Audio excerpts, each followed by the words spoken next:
As you can tell, I've moved and I've upgraded my workshop in the process. My new workshop is now 3 meters 96 by 1 meter 99, which makes it a whooping 7.88 square meters compared to the 3 square meters of my old one. So that's a more than doubling in size, and I find it quite luxurious. I'm going to show you around a little bit just to show you how I've set things up.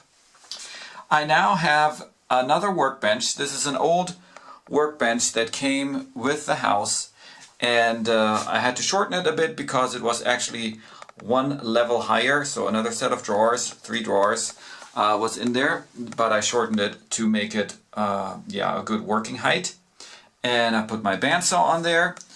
I've got my wall with various necessary tools. I have my one of my old workbenches on here, and the other one over here, which I gave a new worktop, which came from our new kitchen, a leftover piece. I have a lot of storage here and shelves, which is great, and my drill stand, same old, same old. I didn't get any new tools, and of course my table saw. And the table saw has not changed. It has the same functions as before.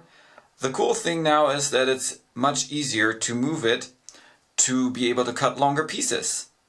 So this is the old way where I can cut short pieces where it's not in the way, and now all I need to do is move it across these 2 workbenches.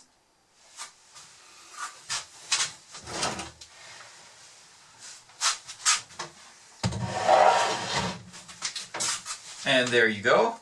Very quickly I can move it and now cut longer pieces across this way.